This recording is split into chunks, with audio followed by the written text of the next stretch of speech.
안녕하십니까. 신지식인 정인태입니다. 박지원 민주당 전 위원장이 도망가는 이재명이 아니라 당당한 이재명이 되어달라 이렇게 얘기를 했습니다.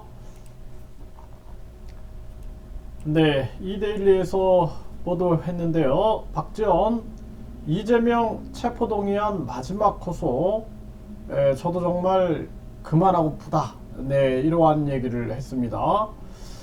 네, 그러면서 마지막으로 호소한다. 네, 체포동의안에 찬성표를 던져야 한다. 이렇게 얘기를 했습니다.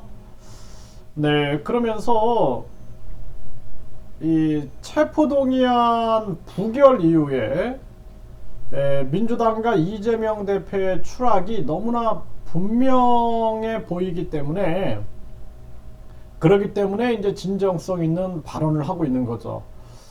네, 그래서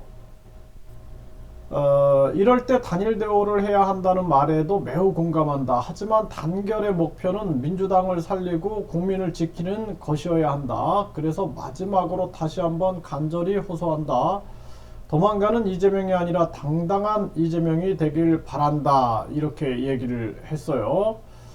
네, 그래서 이 대표가 생각을 바꾸도록 의원 한 명 한 명의 가결 투표 성명을 올리는 방법도 생각해달라. 네, 이렇게 얘기를 했습니다.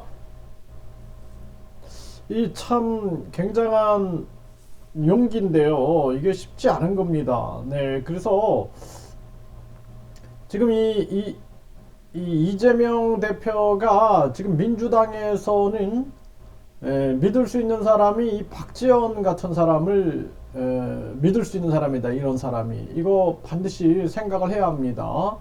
이게 쉽지 않은 거예요. 이 진정성 있는 이 많은 사람들의 반대 속에서도 자신의 양심의 소리를 낸다라는 게 이게 쉬운 게 아닙니다. 네, 그러면서 지금 이 공정과 정의를 되찾고 싶다면 체포동의안에 찬성표를 던져야 한다. 역사와 국민이 검찰과 폭정보다 더 강하다. 역사와 국민을 제발 믿으시길 바란다. 그것이 가장 확실한 민주당의 총선 전략이다. 이렇게 얘기를 했어요.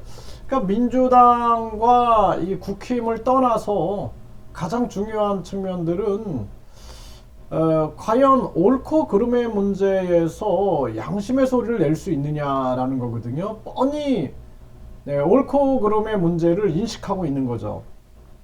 근데 집단으로 흘러서는 안 된다라는 겁니다.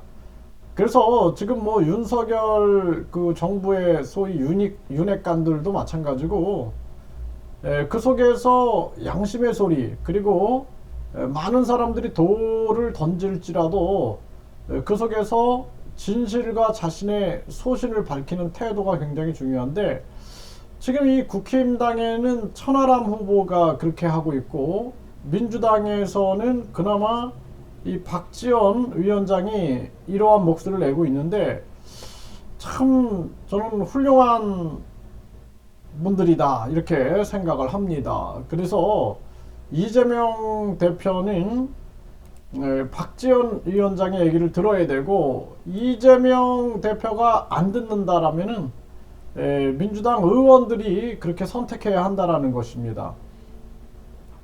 그래서 우리나라 같은 경우에는 친북 세력이 돼서도 안 되고 친중 세력이 돼서도 안 되고 친미 세력, 친북 세력이 돼서도 안 됩니다. 오직 대한민국 국민과 대한민국의 국익만을 생각하는 그러한 사람들이 뭉쳐야 돼요. 여야가 중요한 게 아니고 진보 보수 좌파 우파가 중요한 게 아니라 애국심과 애민정신을 가지고 있는 사람들이 중요한 겁니다. 그리고 정신이 올바로 박힌 사람들이 중요한 거예요.